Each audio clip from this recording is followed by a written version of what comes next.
Et bonsoir, j'allais dire on est de retour, mais non, on est là. Bonsoir à tous. C'est le début. Ramadan Moubarak. Ramadan Moubarak à tous. Bon Ramadan à tous. J'espère que vous allez bien. On est en retard à cause de ça. Grâce à ça, je devrais dire plutôt. Grâce à ce mois. Ouais. Donc d'ailleurs, je vais le préciser avant qu'on commence l'émission. Pendant le mois de Ramadan, là, pendant ces 3 semaines, les horaires vont un peu changer.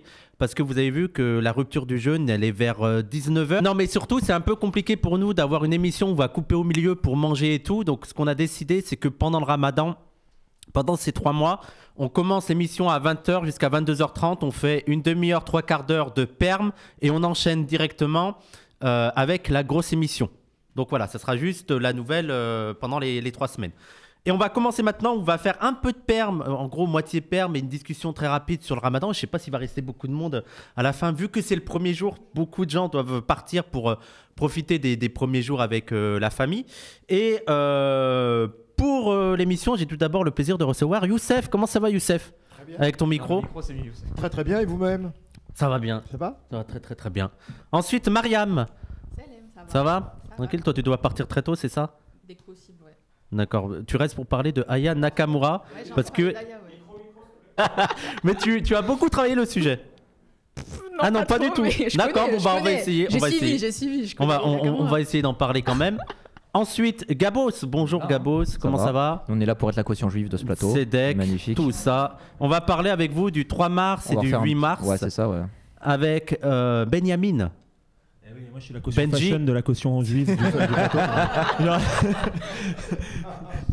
Vous avez... Voilà. Et moi par contre j'ai révisé Aya Nakamura complètement. 100% yes. Hein. Complètement. T'as soutenu Aya? T'as dit Comment? quoi? T'as soutenu Aya?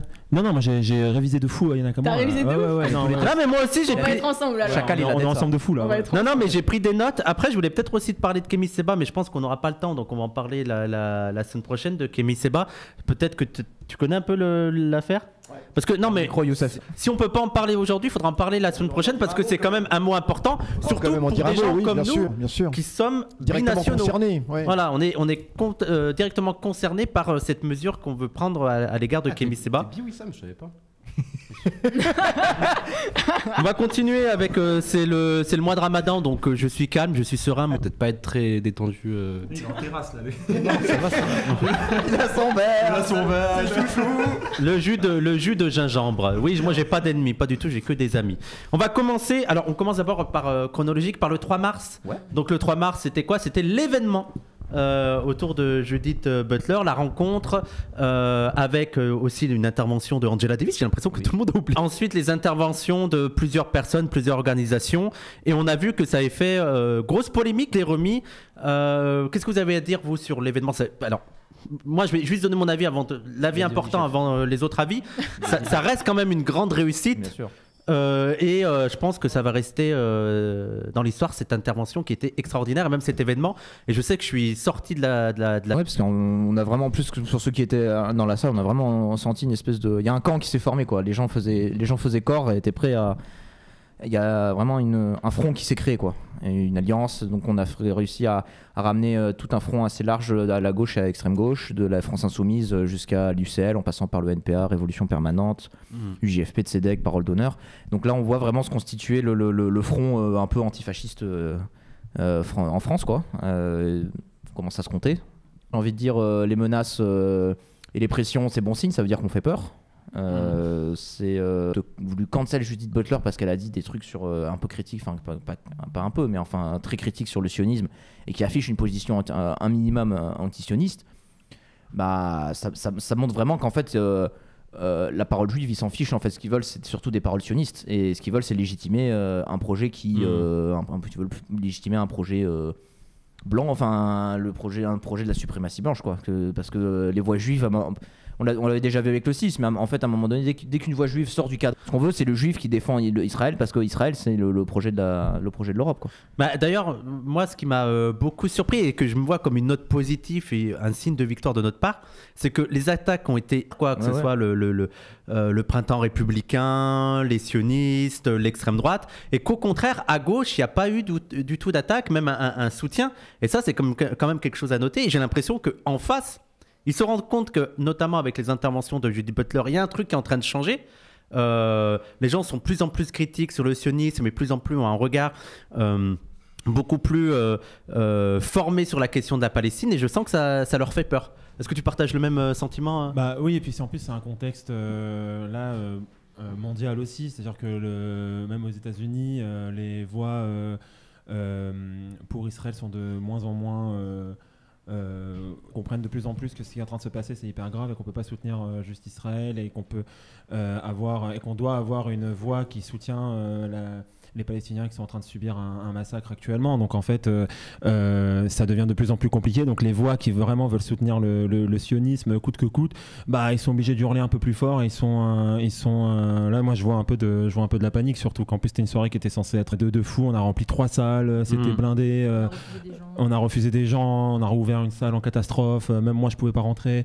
Non, mais on a dû refuser, voilà. C'était énorme. non, j'ai galéré parce que je suis arrivé un peu en retard, mais non, franchement la soirée était super bien, et derrière bah quand on voit toute la pression qu'on s'est pris et que ça s'est quand même fait et que ça a été une réussite, c'est normal, ça fait vraiment rager nos adversaires, ça c'est clair.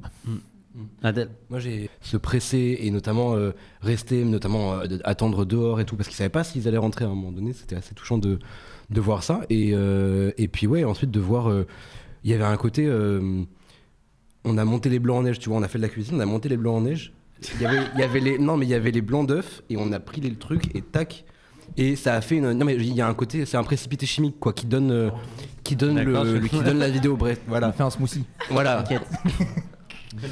Non, et voilà, du coup j'en profite pour passer une annonce pour la prochaine événement PDH. C'est quelqu'un un Zénith ou un Olympia de la main, faut vraiment une parce que je crois que là, ça fait 2 événements de suite qu'on doit mettre des gens un peu dans des petites qui a fait réagir sur les réseaux sociaux.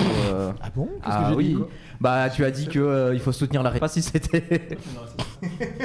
C'était un bel événement, hein. Non, c'était un très bel événement, et ça montre que dans ce pays, il y a quand même une force montante, surtout une force dans la jeunesse, disons-le. Hein. Et c'est certain, parce que d'année en année, on voit bien que les rangs s'épaississent. Il y a de plus en plus de gens qui sont intéressés par toutes ces questions. Une nouvelle génération qu'on pourrait nous-mêmes appeler en fait le pays réel. C'est les fachos qui généralement reprennent cette expression, mais j'ai envie de la reprendre. Le pays réel aujourd'hui, eh bien, c'est toute cette jeunesse qui vibre à l'unisson avec la résistance du peuple palestinien, avec la formidable résistance du peuple palestinien, mais pas uniquement, sur toutes les questions du racisme et autres. Et voilà, ça augure d'un bel avenir. Vraiment, c'était une très belle journée. Et comme tu as dit, Adèle, hein, s'il y avait eu plus de place, je pense qu'on aurait fait le plein. Là, c'était quand même 800 personnes, des gens ont été refoulés, il y avait les salles du dessus qui étaient pleines avec les écrans. Et même sur Internet, il y avait... Et comme on fait pas sur inscription, on sait qu'il y a beaucoup de gens aussi qui viennent pas parce qu'ils savent qu'il y aura pas de place, que ce sera bondé. Tout le monde n'aime pas aussi ces environnements où c'est bondé, où tu sais que tu seras comme ça pendant 3 heures. Voilà, et en plus c'était en banlieue, donc c'était pas évident, hein, parce que. Mais pour se rendre compte, quand j'étais arrivé un peu en retard. Enfin même bien en retard, il y avait 1 tonne de queue dehors, et moi j'étais en train de me dire tiens, ils ont pas encore ouvert, c'est marrant. Non, en fait c'était vraiment l'équivalent d'une salle qui était dehors à attendre et qui pouvait pas rentrer quoi. Non, et merci à tout le monde, à tous les organisateurs, hein. Mariam ici, mais d'autres. J'avoue que j'y suis pas pour grand chose. Voilà. Mais bon, en tout cas, tout le monde est d'accord que c'était une réussite. Tu m'as pas demandé, moi. Ah, pardon, Mariam. Mais moi, je pensais que tu pensais que sur. En vrai, je pense la même chose. Non, mais ce qui est bien, je trouve, c'est d'avoir des intellectuels comme ça, et des intellectuels qui sont pas forcément français, parce que ça a une autre portée, en fait, d'avoir une intellectuelle américaine. Non seulement juive, mais en plus américaine, ça a quand même une autre portée. C'est Judith Butler. C'est on Judith l'a vu, Butler. ça a été repris dans des médias à l'étranger, des médias arabes, des médias. Voilà, et il faut dire que c'est rare de voir des intellectuels qui se positionnent. Et c'est pour ça, même moi, avant, j'avais peut-être un peu peur que ce soit peut-être un peu chiant, un peu lisse et tout, mais je trouve qu'elle était vraiment à la hauteur du moment et à la hauteur Elle a dépassé les attentes, de la politique. C'est-à-dire pas que juste un propos philosophique, c'est quoi la violence, la non-violence. Non, oui, elle a parlé politique, on lui a posé des questions politiques et elle a répondu politiquement. Ça, c'est cool. Oui, elle a été directe. Hein, je pense que c'est notamment pour ça qu'il y a eu des polémiques. Hein. Et ne jamais oublier Mao. Si l'ennemi nous attaque, c'est qu'on est sur la bonne voie. C'est bon signe. C'est une bonne chose d'être attaqué. On prend des coups, mais on en donne aussi, je pense. Voilà. Ouais. On va enchaîner un peu sur. Juste un mot rapide avant qu'on passe à autre chose. Moi, juste au nom de Tzedek, j'aimerais quand même apporter un soutien à Judith Butler sur les pressions qu'elle a prises après l'événement.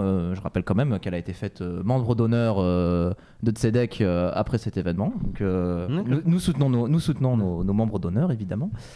Et donc voilà, on lui apporte tout notre soutien et notre amitié parce qu'elle a subi des grosses pressions. Elle a été courageuse. Elle a du harcèlement sur les réseaux. Il y a eu des événements qui ont été annulés. Il y a une conférence, elle devait faire une conférence à l'ENS qui a été annulée. Officiellement, c'est une décision des deux parties, mais officieusement, on peut se douter qu'on lui a quand même un peu forcé la main. Apparemment, sa chaire à Berkeley serait en danger. On lui menacerait son poste à notre camarade. Et puis, si elle a besoin qu'on lui fournisse une aide quelconque, évidemment qu'on est présent. Faut lui dire en anglais, elle va. Judith. We love you, Judith. Ouais, just send a text. Ce qu'elle a fait, c'est prendre un risque pour pour diffuser une parole qui est de mettre en avant la résistance palestinienne et que ce qui s'est passé, c'est de la résistance, etc. Ce qu'elle a dit, c'est hyper important. Ça contre le discours qu'on entend et que nous on essaye de contrer, mais là à niveau international, ce qu'a fait Judith Butler, c'est hyper important. Donc c'est des jalons comme ça qu'on pose pour pouvoir rhétoriquement combattre aussi les intellectuels des années 70 et de prendre une responsabilité et de jouer le bulldozer et je pense que c'est pour ça qu'il y a aussi autant de réactions. C'est parce que Judith Butler a fait quelque chose qui en France est interdit, c'est de replacer le 7 octobre dans toute l'histoire de la colonisation et de pas la sortir totalement du contexte. Oui, tu as tout à fait raison, Wissam, tu as exactement raison. C'était une tradition qui s'était complètement perdue, on le voit bien, il y a peu de courage. Hein. Bon, on va pas se mentir, il y a peu de courage parmi la classe. Des places dans le chat, je dirais rien, mais on n'en pense pas moins. C'est parce qu'ils ont pas de dire au micro parce qu'on va entendre.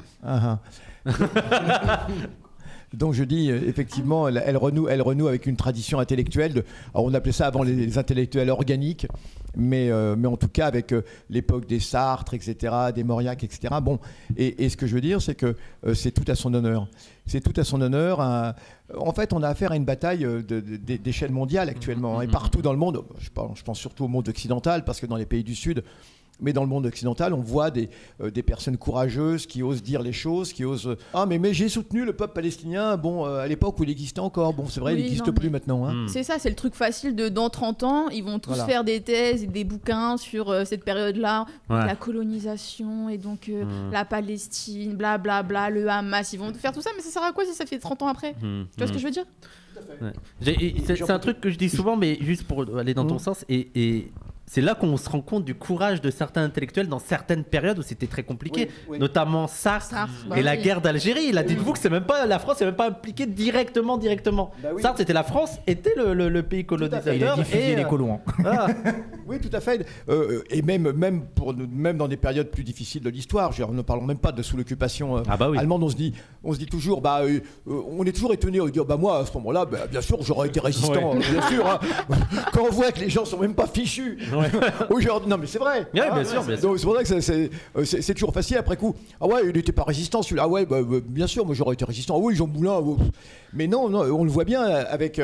T'as raison de le dire. C'est même pas une guerre qui concerne directement la France où il y a des forces françaises directement impliquées avec des Français, qui enragent. Mais il y a beaucoup de lâcheté. Donc parce qu'il pourrait très bien y avoir une indifférence. Non, il y a beaucoup de lâcheté et il y a même une adversité qui est terrible.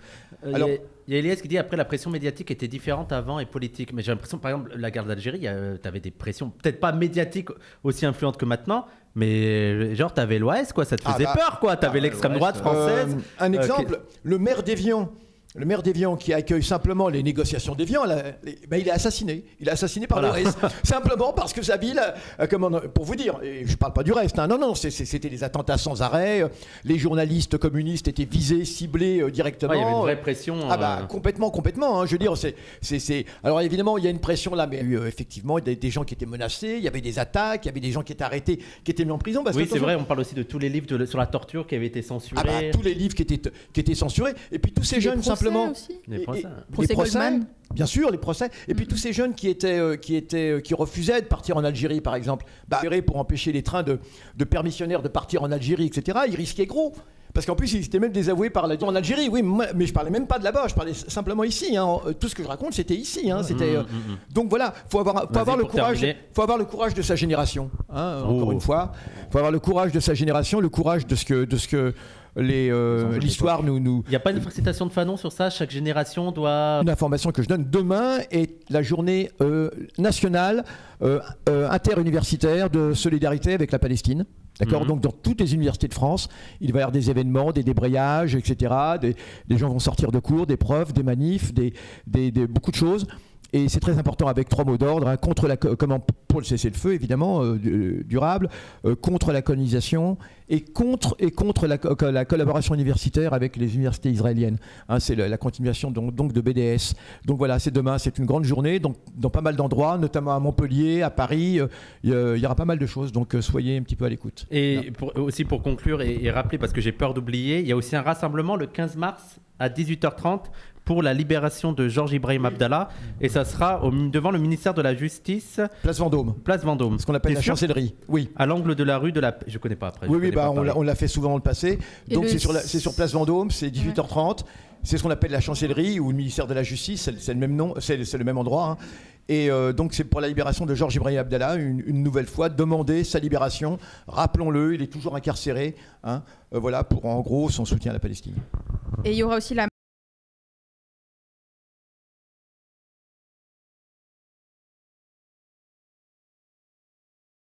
le mois d'action qu'ils font tous les ans, et là c'est 6 mars, 6 avril, et ça se termine par la manifestation à Lannemezan devant la prison, quoi. Et pour terminer sur le sujet, la discussion avec Judith Butler est disponible sur la page Parole d'honneur. On a aussi mis aujourd'hui, je crois, le pré-show de Samir, où notamment tu interviens. Oui. Et on mettra dans la semaine les interventions des différentes organisations. Normalement, ça sera publié cette semaine. Voilà. On enchaîne avec... c'est en rapport, mais pas totalement, mais en rapport avec la marche du 8 mars, la marche féministe. Alors pourquoi on en parle, sachant que ça ne nous intéresse pas le féminisme? À part pour taper je plaisante bien évidemment. Parce qu'il y a eu une polémique autour de l'intervention, de la participation d'une organisation, qu'est-ce que c'est d'une organisation, alors je sais plus son nom. Nous vivrons. Nous vivrons, voilà.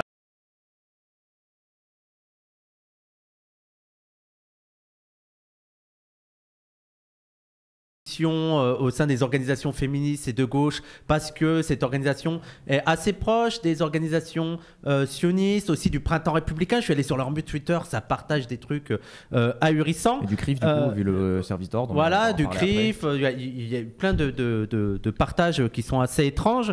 Elle ne parle aussi que des victimes israéliennes, alors qu'on n'arrête pas de nous rabâcher la tête sur l'universalisme du féminisme, mais les Palestiniennes passent au second plan, ou même sont totalement invisibilisées. Et donc elles ont pu participer à cette marche avec l'accord des organisateurs, mais il y a eu des heurts apparemment durant la manif. Vous pouvez nous en parler? Bah écoute, moi j'ai été à la manif, donc pour redonner un peu de contexte quand même, parce que je pense que c'est important d'avoir la cuisine qui s'est passée à l'intérieur. Nous Vivrons a eu un cortège officiel au sein de la manifestation. C'était pas comme le 25 novembre où là c'était elles se sont introduites, elles ont essayé de faire un coup de force et elles ont été oui, là elles ont été autorisées. Là elles ont été autorisées à avoir un cortège avec leur propre service d'ordre, et ça a été voté par les orgas. C'est notamment les syndicats et les partis pro-sionistes qui ont de type LVPS. Il a été voté quel cortège, tu peux avoir ton service d'ordre? C'est ça. Mais du coup, c'est notamment la CGT, Solidaire, qui ont beaucoup des procès en antisémitisme dans toute la presse. Ouais. Et donc,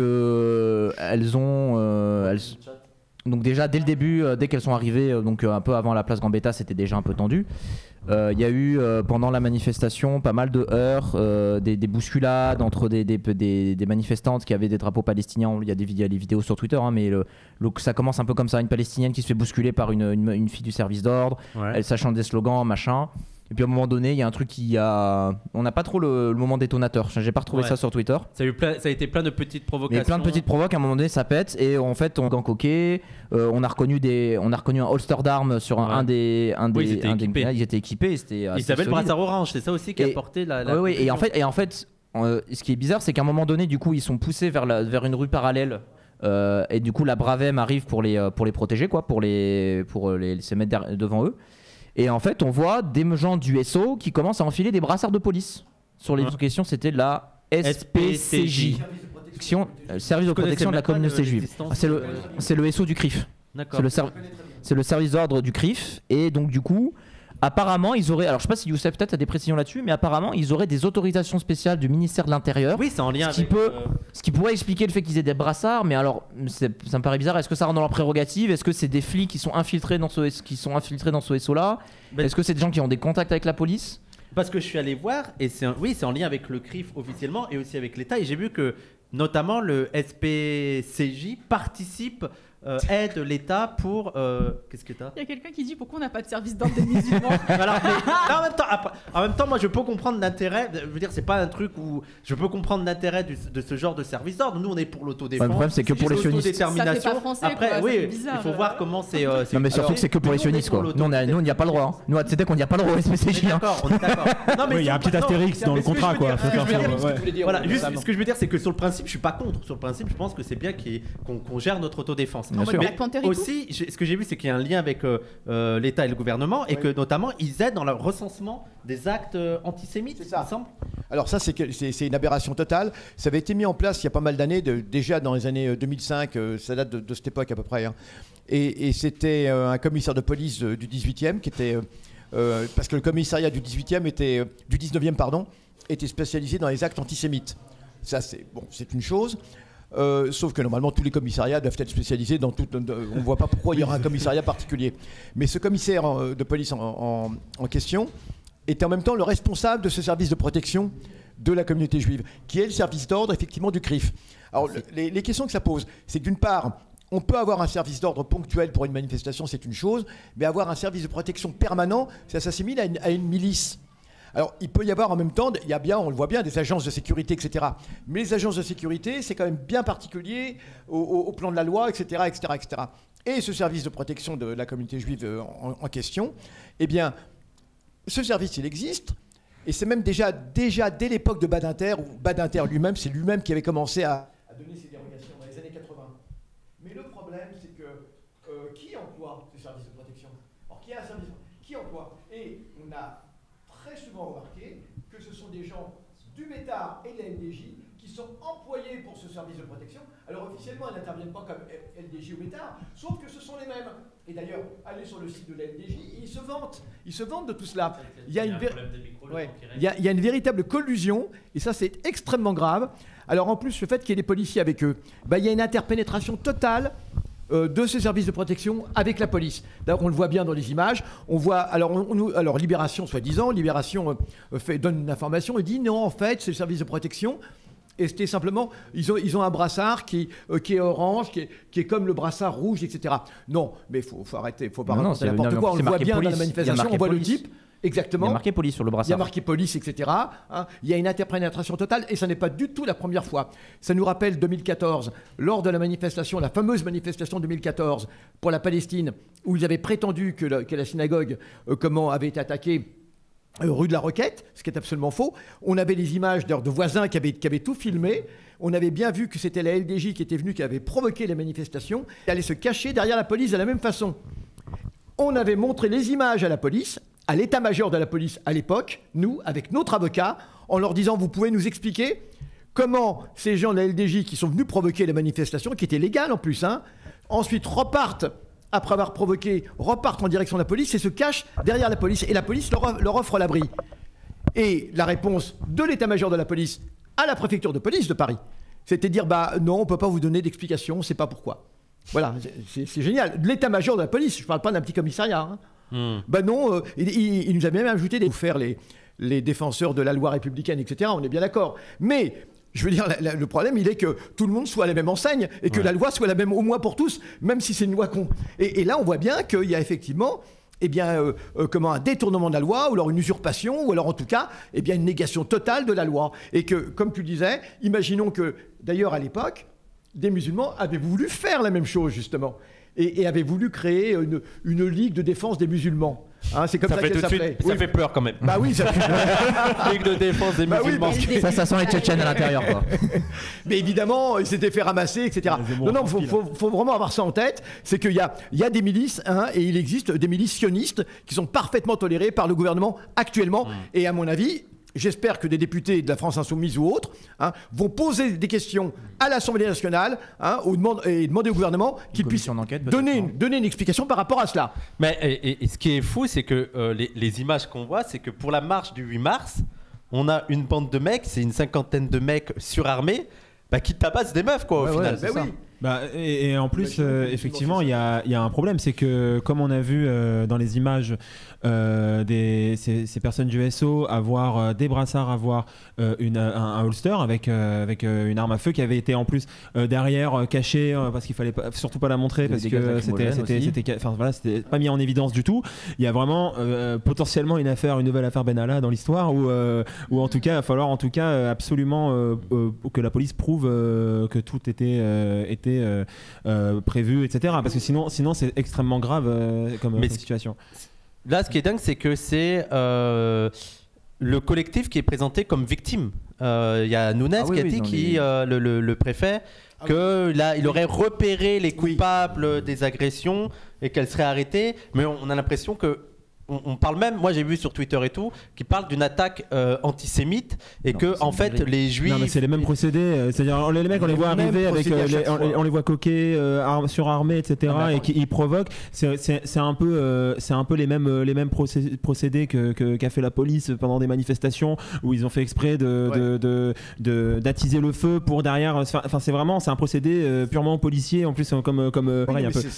C'est la même chose. Je rappelle que c'est ça l'accusation qu'on avait eu 2014, c'était de prétendre que les manifestants avaient voulu attaquer la synagogue, alors que le coup montait. Mais même quand on leur apporte les images, c'est ça qui est terrible, c'est que même quand on leur apporte leurs images, ils disent non, il n'y a rien à voir, on ne comprend pas, on n'explique rien. C'est ça qui est absolument hallucinant, c'est qu'ils sont pris la main dans le pot de confiture, on dit voilà ce que vous avez fait comme infraction à la loi, et il s'agit du plus haut niveau, pas d'un petit niveau, et ils vous disent voilà. Donc c'est très grave parce que du coup, ça porte un discrédit total sur la lutte nécessaire contre l'antisémitisme, sur la lutte contre le racisme, etc. Il dévoie absolument tout. Et c'est ça qui est extrêmement grave. En ce sens, je pense que tout le monde est concerné, juif, pas juif, par ce genre de manquement à la loi. À mon avis, c'est des attitudes de guerre civile qui sont en train d'organiser. De véritables attitudes de guerre civile où des gens vont vous dire puisque c'est comme ça, chacun fait ce qu'il veut. Collectif ait pu avoir une place dans la manif du 8 mars, quand on sait ce qu'ils défendent comme idée. Du coup, comme je disais tout à l'heure, il y a eu du chantage, ils ont fait du chantage à l'antisémitisme, mais en fait, en vérité, ce qu'on voit, c'est que, regardez qui a poussé. On va faire une analyse quand même, je pense qu'on va faire une analyse politique de ce qui s'est passé. Regardez qui a poussé pour avoir ces gens au sein de la manifestation, c'est les syndicats. Ah bon, vraiment c'est... Oui, des échos que j'ai eus, c'est les syndicats qui ont insisté pour éviter le chantage à l'antisémitisme. Ah oui, c'était ça en fait, oui. Et donc du coup, quels sont ces syndicats ? La CGT, Solidaire. Quel type de formation ont reçu ces syndicats ? Ah mais oui. Les fameuses formations des JJR, de Jonas Pardo sur l'antisémitisme. Donc en fait ce qu'on voit là, et c'est pour ça que pas un peu complotiste, c'est pas complotiste. On voit qu'ils sont pas formés sur la question de l'antisémitisme. Non mais on voit les effets concrets de la politique de JJR Golem à mettre de la confusion dans les termes, à dire que là en ce moment leur grande prouesse là, sur Twitter, c'est de dire que si vous dites sioniste, vous êtes un soralien parce que c'est un terme complotiste pour parler des juifs. Ça en ce moment, c'est leur grande théorie, ça. Oui. Et donc du coup, en fait, ce qu'on voit, et c'est pour ça qu'ils défendent d'ailleurs. Regardez, les trois organes sionistes de gauche ont défendu. Il y a eu Golem, JJR. Et le RAR aussi a fait un communiqué dans ce sens-là. Les trois ont défendu. Pourquoi ? Mais parce que c'est le résultat concret de leur action. Ils vont pas se désavouer. C'est normal. Mais concrètement, ce qu'ils ont fait, c'est qu'ils ont mis la confusion entre sionisme et judaïsme, entre antisémitisme et antisionisme. Ils ont fait, du coup, de ce fait, ils ont fait venir des sionistes radicaux. Parce que là, on parle de gens qui sont plus ou moins affiliés avec la LDJ. On parle pas d'un lobbyiste. Là, c'est le niveau même pire que Meir Habib, quoi. Enfin, donc du coup, dans leur communiqué, d'ailleurs, ils parlent même pas du fait qu'ils sont d'extrême droite ou quoi. Ils parlent pas d'un collectif d'extrême droite. Ils parlent d'un collectif. Ils ont dit quoi, confusionniste. Mais c'est ça qui m'hallucine, c'est que pour parler de qui ils sont là de ceux qui ont attaqué, ceux qui ont été critiques à l'égard de. Mais moi, c'est ça ce qui me rend fou, palestinienne. Et pour faire peser sur eux le moindre soupçon d'antisémitisme à partir de la moindre phrase, genre la moindre virgule qui est mal placée, c'est un dog whistle antisémite. Et en même temps, ils sont très sympas. Ils sont là pour défendre des organisations comme elle. Là, nous vivrons, qui est hautement problématique dans les positions et dans les partages qu'elles font et les fréquentations qu'elles ont. C'est notamment c'est un groupe qui partage du Julien Baloul. Oui, non, mais c'est à ce niveau-là. Et ils n'ont rien à redire sur les positions de. Ça les dérange pas. Mais ça rappelle leur cohérence avec le fait de. Ah non, mais. Urgence Palestine, on manifeste pas avec eux parce qu'il y a des antisémites, mais par contre, on va à la marche contre l'antisémitisme organisée par le gouvernement et avec toute l'extrême droite qui est là. Avec des antisémites, de toute oui, voilà. Oui. Bah c'est des antisémites sionistes, hein, oui, voilà. Oui, bien sûr, tout simplement. Faut dire les termes. C'est clair que c'est pas avec eux qu'on va lutter contre l'antisémitisme. Non, mais ça, c'est sûr et certain. Non, mais en fait, du coup, qu'on regarde, c'est que en fait, le bilan de ces gens-là, c'est qu'ils ont mis de la confusion. Donc, comme je disais, entre sionisme et antisémitisme, ils ont fait venir des sionistes radicaux dans la manif. Ils ont mis en danger des militantes féministes. Ils ont mis en danger des militantes de gauche. Et donc, en fait, ces gens-là sont un danger. Et là, qui sont complaisants avec ce genre d'organisation, ces gens-là nous mettent en danger dans la manifestation et dans nos mobilisations. Dès qu'à cet appel, je rejoins les appels qui ont été faits par les camarades de Relais Féministe, de KSM, d'ailleurs très basé les organisations féministes. Je pense que c'est ça aussi qui leur fait peur, c'est que moi j'ai été étonné. Il y a un tournant. Et donc je tiens à saluer les organisations féministes qui dans leur majorité ont été très qui peuvent être portées sur ce qui s'est passé le 7 octobre ne disent mais on n'oublie pas aussi les Palestiniennes et c'est pas un chèque en blanc en fait qui est signé pour massacrer la Palestine et pour oublier les Palestiniennes. Et je pense que c'est aussi pour ça que ça leur fait peur. Et là aussi vous avez parlé de Pardo et tout, mais il faut aussi souligner la responsabilité de certaines personnes aussi comme Mediapart qui a été l'une des tribus de la lettre ouverte contre les collectifs palestiniens et qui a toujours mis en avant ce sort de lutte contre l'antisémitisme qui est pas du tout politique et qui est très très complaisant à l'égard du régime israélien. Et cette grande idée là de dire il faut mener la lutte contre l'antisémitisme à gauche, à la France insoumise et Mélenchon et les cadres de l'AFI, etc. Toute cette chanson là, moi je l'ai beaucoup entendue sur Mediapart en vrai. Clairement, quand on voit cet événement, quand on voit comment ce collectif a été soutenu, comment aujourd'hui même les sionistes qui se disent sionistes de gauche préfèrent soutenir des sionistes d'extrême droite plutôt que des gens de gauche anti-sionistes. En fin de compte, il faut vraiment cet événement-là, pour moi, c'est un nouveau point qu'il faut retenir, c'est que dans sioniste de gauche, c'est que sioniste en fait, c'est pas de gauche, et que le sioniste de gauche, ça n'existe pas, tout simplement. T'as tout à fait raison, Benjamin. C'est que comment cette idée que le sionisme pouvait coexister avec les idées de gauche, d'égalité, d'humanisme, etc., est en train de s'effondrer. C'est un des aspects de la période que l'on traverse actuellement. Bien sûr, tu as tout à fait raison. Il y a une grande clarification, c'est qu'aujourd'hui, on se rend compte, et cette dynamique coloniale et raciste, eh bien en fait, elle apparaît au grand jour maintenant. Il ne peut pas y avoir de racisme modéré, il ne peut pas y avoir de... Voilà, c'est comme ça. Et l'importance d'avoir une vraie formation sur l'antisémitisme, un truc, une perspective, une théorie politique de l'antisémitisme, et pas les formations à la légère, orientées, complètement orientées. On voit chez Mediapart, qui se limitent à dire, voilà, si vous dites éteins les lumières, on n'est pas chez les Rothschild, c'est antisémite. Tu vois, il faut vraiment prendre la lutte contre l'antisémitisme est à prendre au sérieux, et donc c'est pas à rester dans ce genre de caricature. Et je voudrais aussi... Ou quand on pourrait dire travail arabe, ou par rapport aux noirs, c'est un jour noir, etc. Et c'est vraiment fait que pour couvrir... Si c'était que ça, le racisme, seulement des gens qui disent le travail d'arabe, ça irait bien quand on serait heureux. Oui, c'est systématiquement que... Enfin, on a surtout l'impression que c'est fait pour couvrir les vrais actes antisémites. Ce sont des petites paroles, et des fois, ce sont même... Enfin, la plupart du temps, c'est même pas antisémite. Et donc, alors qu'à côté de ça, il y a des vrais actes antisémites qui sont structurels, qui sont produits la plupart du temps par l'extrême droite, et l'extrême droite qui est systématiquement protégée, couvert par des polémiques sur la gauche pour des petites phrases, des petites choses. Il faut vraiment dénoncer ça. Et pour terminer sur ce sujet, je voulais revenir quelques secondes sur Aurore Berger. On se rappelle que Aurore Berger avait lancé une accusation sur les organisations féministes en disant qu'elle allait lancer une enquête pour voir celles qui avaient eu des positions un peu confuses vis-à-vis du 7 octobre et en menaçant de couper le financement. Et en fait, l'enquête a prouvé qu'il n'y avait rien, qu'aucune organisation avait eu des positions ambiguës. Et là encore, saluons le travail des féministes sur le sujet. Il y a une féministe qui l'avait interrogée, qui lui a dit mais j'avais pas de soupçons, je vivais personne, mais c'était important de faire l'enquête. Elle a fait mais alors pourquoi vous faites pas d'enquête sur l'ambiguïté des organisations féministes qui ne disent rien sur les Palestiniennes? Et elle a dit mais j'ai pas de soupçons à avoir. Et c'est là où on voit qu'il y a vraiment un deux poids deux mesures. Laure Berger, c'est une sioniste de longue date. Déjà en 2018, elle faisait des tweets où elle est là à New York. Oui. Elle avait menacé. Elle était à LR, elle avait des positions déjà très pro-sionistes. Ça a toujours été une pro-sioniste, Laure Berger. C'est les méthodes de Netanyahou, comme Netanyahou par rapport à l'UNRWA. Il y aurait. Maintenant, c'est même plus 13. Ils disent c'est 250 membres d'UNRWA qui auraient participé. Pourquoi pas 2000, pourquoi pas 3000? De toute façon, il n'y a pas de preuve. Et au final, il n'y a absolument aucune preuve, il n'y a rien du tout, mais l'accusation demeure. C'est exactement comme ça, c'est en permanence comme cela. Nous, on avait fait un communiqué avec Kessem sur le sujet d'ailleurs, et on pointait justement du doigt le fait le gouvernement passait son temps à accuser les autres d'avoir de la compassion à géométrie variable, qu'on n'avait aucun mot pour les femmes israéliennes violées, etc. Mais en fait, eux n'en ont absolument rien à fiche des femmes palestiniennes.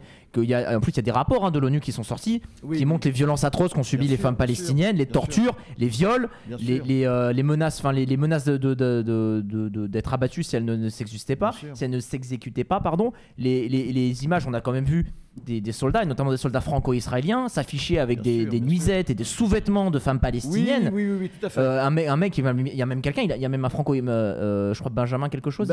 Benjamin Moraes. À quel point ces gens sont déconnectés, sont déshumanisés et se sentent couverts, quoi. La vie absolument horrible aussi là actuellement, des femmes palestiniennes 9 000 femmes palestiniennes ont été tuées. Exactement, et il faut savoir aujourd'hui, par exemple, les accouchements qui sont faits, ça se fait dans la journée, elles sont obligées de repartir. Il y a une taux de mortalité énorme des femmes après l'accouchement à Gaza. Alors ça, c'est en plus, évidemment, absolument horrible. Sont-elles vraiment des femmes?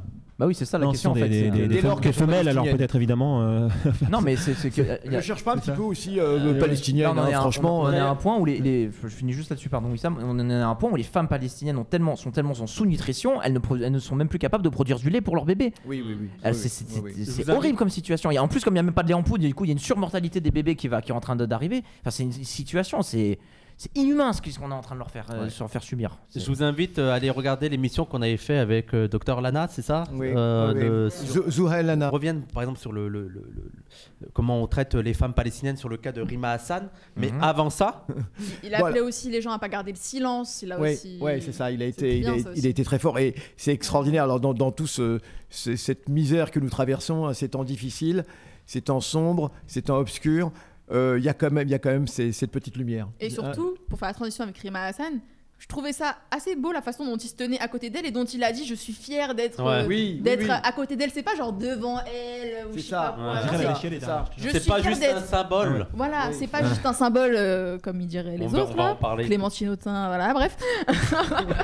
Non, il se tenait à côté d'elle. Il disait voilà, je suis fier d'être à côté d'une femme qui est née dans un camp de réfugiés, blablabla. D'ailleurs, donc on a vu Rima Hassan qui est 7e sur la liste de la France Insoumise européenne, qui est une position importante parce que veut dire quoi, ils font 8 ou 9%. Elle est eurodéputée, donc elle a de grandes chances d'être eurodéputée. Donc je voulais savoir ce que vous en pensez. Est-ce que c'est bien pour la FI? Est-ce que c'est bien pour Rima Hassan? On va commencer par toi. Youyou. Très simple, oui, c'est une très bonne chose. Pas uniquement parce qu'elle est palestinienne, attention, mais ce que je veux dire, c'est que voilà, faut sortir un petit peu simplement du prisme palestinien.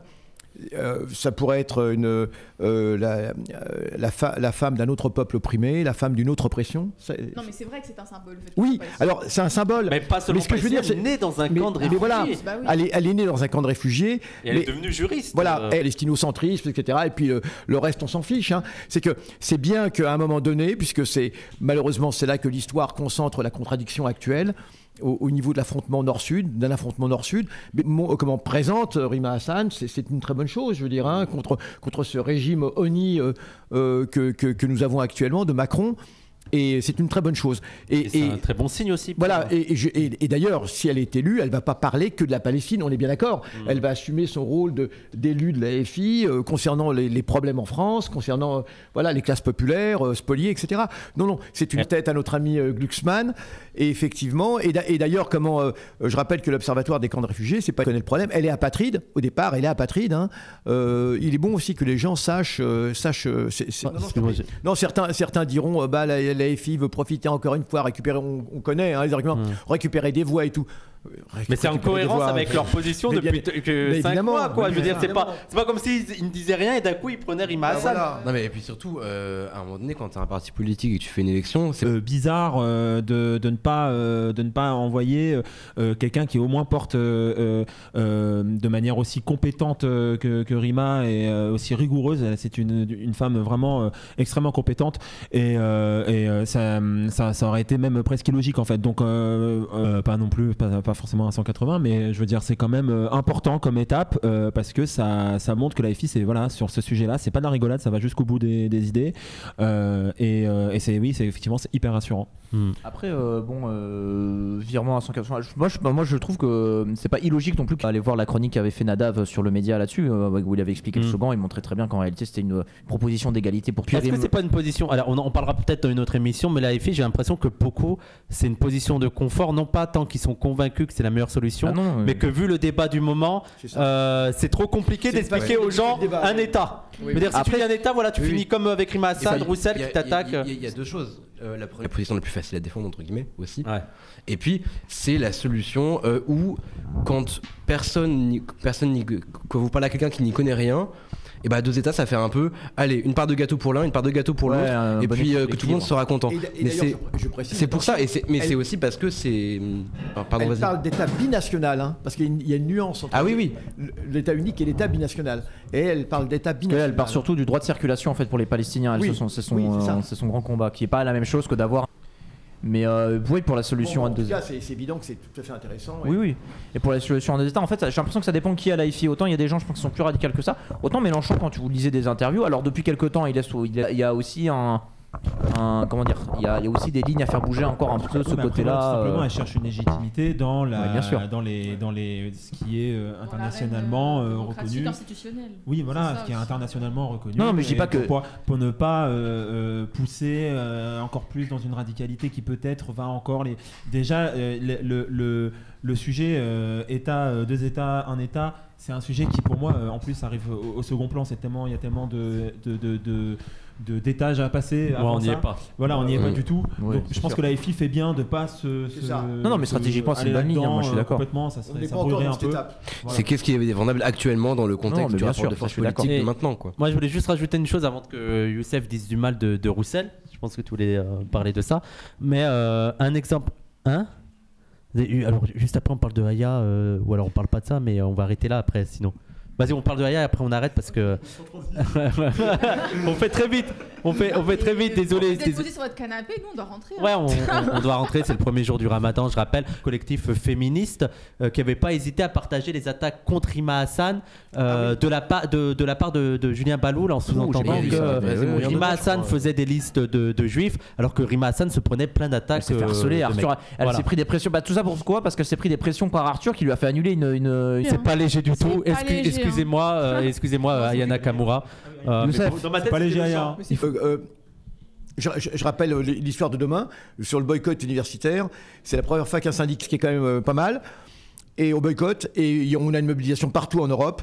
En France, dans toutes les grandes villes, Angleterre, Suède, Pays-Bas, etc. Donc une grande journée demain de mobilisation, boycott universitaire, Roussel égal à lui-même. Alors le problème de Roussel, c'est qu'effectivement, dans son intervention, alors Roussel a largement donc critiqué Rima Hassan et a dit que finalement, c'était pas du tout pour cela que lui, c'était pas du tout cette position que lui défendait et qu'il a critiqué vivement, avec des mots très durs, la position de Rima Hassan sur un seul État, etc. Et sur l'égalité, en fait, parce que c'est un État binational dont il est question.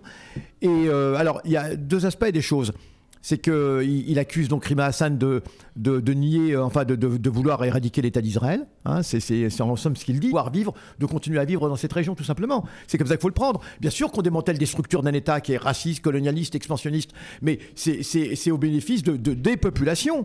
Et la question est de savoir si on veut privilégier l'existence d'un État colonial, ou si on s'intéresse aux populations et à la possibilité de vivre en commun. Parce que je le dis, avec l'État d'Israël d'aujourd'hui, ça n'est pas possible. Il n'y aura jamais de vie en commun. On ne peut pas vivre. Le problème est là.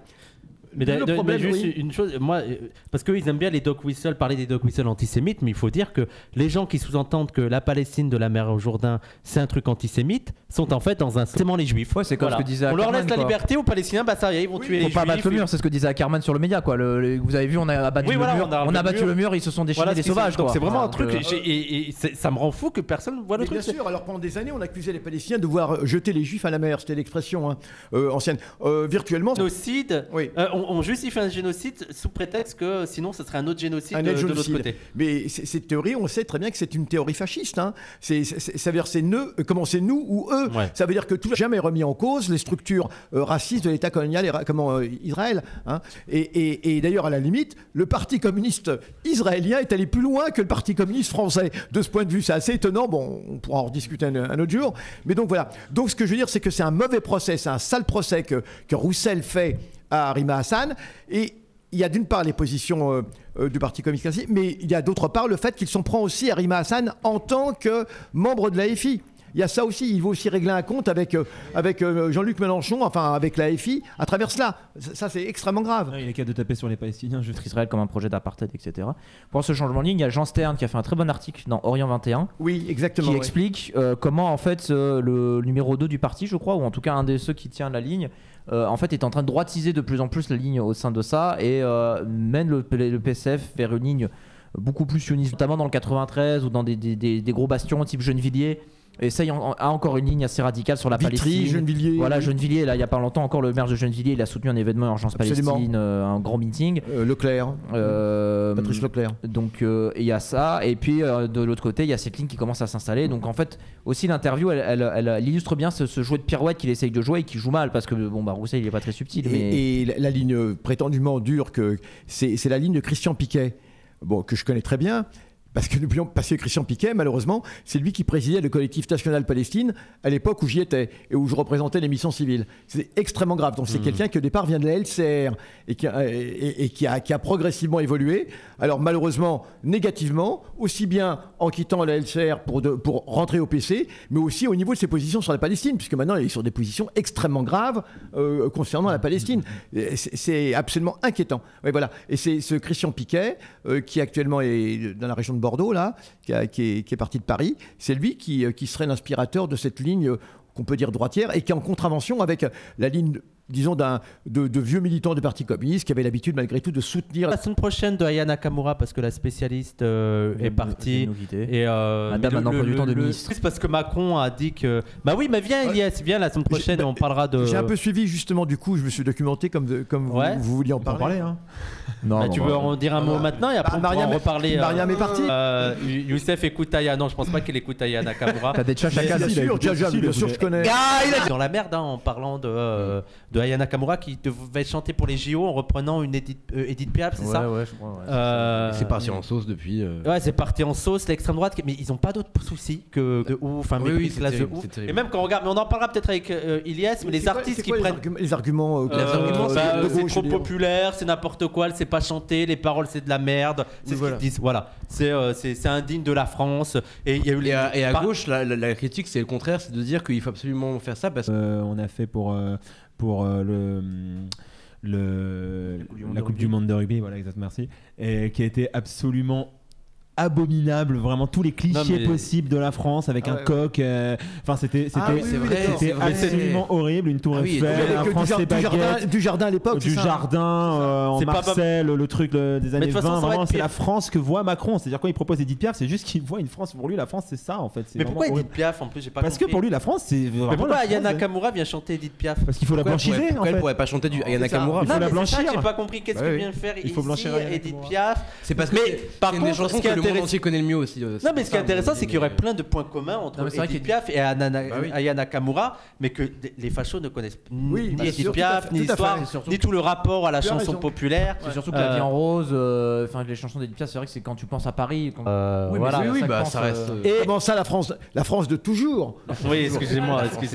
D'ailleurs, oui, en fait, on a vu des gens qui disaient on n'est pas à Bamako. Le vrai souci, c'est que elle est noire. Oui, d'ailleurs, on parlera aussi du soutien des artistes, parce qu'en fait, quand on a vu les artistes qui soutenaient, il y avait un trait de dire les artistes qui soutenaient Aya Nakamura, c'était beaucoup des rappeurs et beaucoup des noirs, quoi. En majorité des noirs et un peu d'arabes, mais les autres. Mon pote français, enfin. Ah oui, d'accord, je vois. Et en même temps, et à l'opposé, des racistoïdes qui eux sont s'arc-boutent derrière l'image d'une France éternelle, etc., etc. Donc on est un peu coincé entre ces deux. 50 nuances de racisme. Ouais. C'est ça, l'impériale de la population du Sud. Donc on est entre deux extrêmes. C'est vrai qu'on a du mal. On rejoue Valladolid. C'est ça. Alors c'est vrai que, à mon avis, malgré tout, je crois qu'il faut soutenir le fait qu'elle puisse chanter. Même si on n'aime pas cette opération de Macron. Même si on n'aime pas cette opération de Macron, parce que le problème il est là, il est aussi de ne pas. J'ai l'impression qu'on oublie les affaires précédentes, mais il y a un moment, Youssoupha aussi a eu ce scandale quand il devait chanter pour l'équipe de France. Il y a eu Black M qui a eu le scandale. Je veux dire, à chaque fois qu'il y a un noir ou un arabe qui doit chanter, toujours le même pattern, c'est-à-dire des conseillers un peu sérieux qui lui disent bon, il y a Aya Nakamura qui est connue dans le monde entier, qui représente la France mieux que personne, on va la prendre parce que qui a fait avec Alicia Keys. Je veux dire, elle a pas besoin des JO, elle a Alicia Keys. Et puis ça se retrouve en face d'un vieux mec comme Macron qui arrive et qui dit ah non mais un facho qui pète un câble parce qu'ils aiment pas le réel. Donc j'ai l'impression que c'est toujours ce même pattern là, c'est-à-dire que voilà, et les fachos qui sont en mode ouais, elle parle pas le français, sa langue, on comprend. Vous avez écouté les chansons de Renaud ou française la plus écoutée à l'étranger, quoi. Enfin, à un moment donné, la légitimité se pose là, quoi. Et pour terminer cette émission, on est désolé, on fait un peu court, on fait un peu spécial. On vous a dit que c'était le premier jour du Ramadan, donc on est généreux, on vient quand même, mais on essaie de faire ultra court parce qu'on a tous des obligations. Zone d'intérêt. Qu'est-ce que c'est que ce truc en fait, que sais-je? Il y a eu les Oscars hier. Pourquoi tout le monde vous soutient? Vous avez qu'à être juif, mon frère. Vas-y, dis-nous. Du coup, oui, Jonathan Glazer a reçu un Oscar pendant la cérémonie. Où il a d'ailleurs fait un très beau discours où il appelait au cessez-le-feu, à ne pas instrumentaliser la judéité pour justifier un génocide, etc. Oui, j'ai remarqué, c'est incroyable qu'il se traduise comme ça. Qui a appelé, hein, mais en fait non, je dis ça, mais il en a pas besoin. Mais oui, donc. Mais c'est quand même un geste fort, ce soutien. Donc il y a eu formidable. Il y a eu ce discours-là qui a été prononcé, et puis effectivement, on a reçu un message il y a quelques temps de la part du producteur et du réalisateur de Zone d'intérêt. En soutien au fait qu'on a été censuré 2 fois de notre ciné-club, nos séances de ciné-club sur Zone d'intérêt ont dû être annulées 2 fois. Une première solidarité juif unifiée qui soutient l'effort de guerre israélien purement et simplement en envoyant des dons là-bas. Les réseaux du lac qui nous ont censurés parce qu'on devait faire au Majestic Bastille, qui est un des cinémas de leur réseau. Et après on a eu la séance au Grand Action, qui a dû être annulé parce que d'une part Yoann Chapoutot a annulé sa présence en ne répondant plus à nos messages. Première chose. Il vous a ghosté? Et il nous a carrément ghosté. Oui. Oh Yoann. D'une part Yoann Chapoutot a annulé, et après le Grand Action nous a dit mais s'il n'y a pas Yoann Chapoutot, entre guillemets, au début on devait juste faire de débat avec Sadia Agzouz, qui est une camarade de l'UJFP et qui est historienne et qui a notamment travaillé sur donc des sujets de recherche, vraiment une chercheuse très qualifiée et très compétente. Et elle a dit non, on refuse qu'il y ait le débat juste avec Sadia. On veut qu'il y ait un universitaire de renom en nous conseillant des noms qui sont en fait des noms plébiscités notamment par le mémorial de la Shoah. Donc il leur fallait en fait un grand nom pour se cacher derrière si jamais il y avait une dinguerie. Ils disaient non, regardez, on a fait le nécessaire, on a mis le débat contradictoire. Donc le Grand Action voulait donc exclu. D'ailleurs Sadia a très mal pris puisque c'est un affront en fait à son travail et à ses compétences. C'est-à-dire qu'on lui dit tu n'es pas légitime à parler toute seule de ça. Il te faut un grand homme blanc qui te donne la validité de ta parole. Voilà. Et donc du coup ce message-là vient rappeler que effectivement on est légitime à porter la mémoire de la Shoah. On a des camarades qui portent ça dans l'histoire de leur famille d'une part, et puis deuxièmement on a aussi un enjeu à désinstitutionnaliser un peu cette mémoire-là. Rappeler aussi que c'est aussi une mémoire antifasciste. Rappelez quand même que la majorité des gens du groupe Manoukian, les militants des FTP et MOI, c'était des juifs polonais et des juifs qui ont combattu le nazisme les armes à la main. Le ghetto de Varsovie, c'est aussi des juifs qui ont combattu le nazisme les armes à la main. Marek Edelman, il s'est soulevé et après il a aussi dit ce qu'il pensait sur le sionisme par ailleurs. Donc voilà, c'est aussi une mémoire qu'il faut en fait un peu redonner à la mémoire des juifs qui ont résisté et qui se sont battus les armes à la main contre le nazisme. On n'a pas juste été des victimes sauvées par les Américains et les communistes dans les camps, quoi. On s'est battus. En France, d'ailleurs, il y a eu aussi l'organisation juive de combat, il y a eu un certain nombre d'organisations même juives en tant que telles, les éclaireurs de France, etc., qui ont pris part à la résistance. Donc voilà, et Jonathan Glazer va dans notre sens. Mais il a cité, parce que j'ai pas du tout suivi les Oscars, il a cité votre nom et tout, c'est ça? Non, en fait, il y a eu... Nul. Non, mais il y a eu sa déclaration aux Oscars, et en fait, comme ça faisait quelques jours qu'on avait reçu ce message de soutien, on a profité de cette D'accord, ok, je vois. Pour Oui, envoyer le les éclaireurs israélites de France. C'est quoi d'ailleurs votre prochain événement là? C'est ça, j'en profite pour dire que le ciné-club de CEDEX, c'est un grand succès, ça continue toujours. Le prochain, ce sera le 27 mars, où on va diffuser Sabotage. Adapté du livre de Andreas Malm. Comment saboter Ah d'accord, je vois. La fiction qui a été faite dessus. Et il y aura, je crois, Andreas Malm qui va venir et ce sera au Luminor. C'est une projection en collaboration avec les Soulèvements de la Terre. D'accord. Il y aura des intervenants? Oui, c'est en collaboration. Je sais plus s'il y a les sous le monde de la Terre, s'il y aura des. Et les films que vous choisissez sont des fictions, des documentaires en général. Non, il y a de tout. Pour l'instant, on a fait des deux. Et juste pour finir l'instant promo. Vraiment, si je peux me permettre, un jour passer Monsieur Klein de Joseph Lozay, on y pensera avec Alain Delon, qui est excellent sur la question. Avec Alain Delon. Absolument. Ouais. Et c'est un très bon Delon, donc ça se passe sous l'occupation. On invitera Delon pour l'occasion. Monsieur Klein est un instant promo pour faire une annonce officielle le 30 mars à Paris. On ne dit pas la salle pour des raisons de sécurité, mais le 30 mars, on organise un meeting international juif contre le sionisme qui s'appelle Faire Bloc. C'est un album rap. Il s'appelle Faire Bloc Meeting Juif International, sionisme, colonialisme, impérialisme, je crois. Et donc, on va lancer normalement, on devrait lancer la com demain. Il y aura un lien d'inscription. Pour y participer, ce sera on va faire tourner, qu'on fera tourner chez Parole d'Honneur. S'il y a moyen de les faire tourner chez Dany Raz, on fera tourner chez Dany Raz. Mais ça, je suis pas. Non, ça je me mêle pas. Je sais pas. Non, me tapez pas les patrons, me tapez pas. Mais vous savez les intervenants ou pas? Oui, on aura des camarades de partout dans le monde. On aura des camarades d'Allemagne, donc c'est en co-organisation avec le GFP. Ça doit être chaud pour eux, d'ailleurs. Justement, on va parler de la situation en Allemagne parce qu'on a normalement d'Angleterre qui doivent donner à mode. On a des camarades d'Américains, d'Israël, de Hollande. C'est les Juifs qui doivent faire tout le boulot dans le camp. Il y aura Golem. Il faut faire quelque chose. Non, il y aura pas Golem parce que je vais en profiter pour dire que on va les réinviter bientôt, mais j'ai revu. Ils travaillent parfois avec vous, ceux qui organisent Ciné Palestine, le festival Ciné Palestine, et ils vont bientôt aussi de tout ça. Est-ce que vous avez un dernier point à rajouter? Alors la monnaie, n'oubliez pas aussi de donner à nous. A fait un caprice pour être augmenté parce qu'il a dit qu'il était le seul blanc de la bande et que c'est difficile à vivre, surtout en ce mois de Ramadan. On lui impose le jeûne. On lui a imposé. C'est imposé. C'est le grand remplacement. C'est le grand remplacement. C'est la dimitude. On le surveille. Il se réveille bien à 5h du matin pour manger et il mange la dimitude de ce financement. Donc merci à vous pour le soutien. Merci à tous. Alors on devait faire aussi une discussion sur le Ramadan, mais là on va le faire une autre fois pour avoir une vraie discussion. Voilà, un vrai échange autour de tout ça. On a les 20 ans. Non, c'est ça?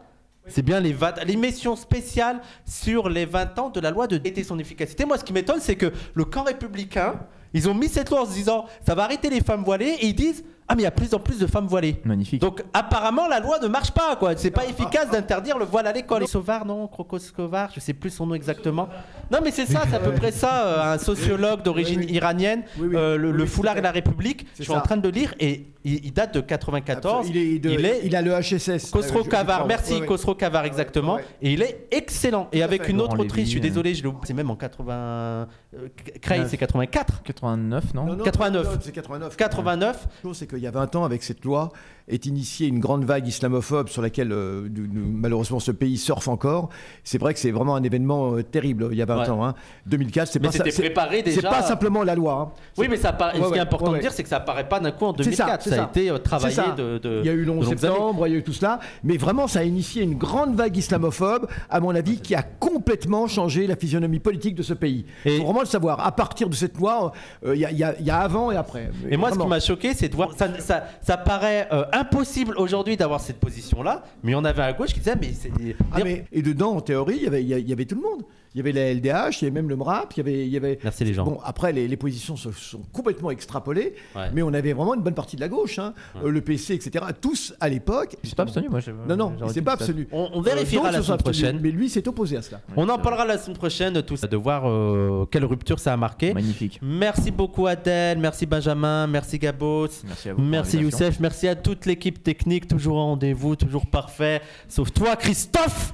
Je vais essayer de peut-être faire un live avec Samir. Il n'a pas pu venir ce soir, mais ça fait très longtemps qu'on n'a pas fait de live avec Samir. Dans le pire des cas, on se retrouve la semaine prochaine pour la permis-parole d'honneur. Et oui, et petite dernière truc, petite annonce, à partir... Alors là, on a tourné aujourd'hui, et peut-être à partir de la semaine prochaine, on va essayer de vous donner une vidéo par semaine, une nouvelle formule, une petite vidéo par semaine de 5 minutes sur l'actualité, sur un sujet. Et bon ramadan à tout le monde.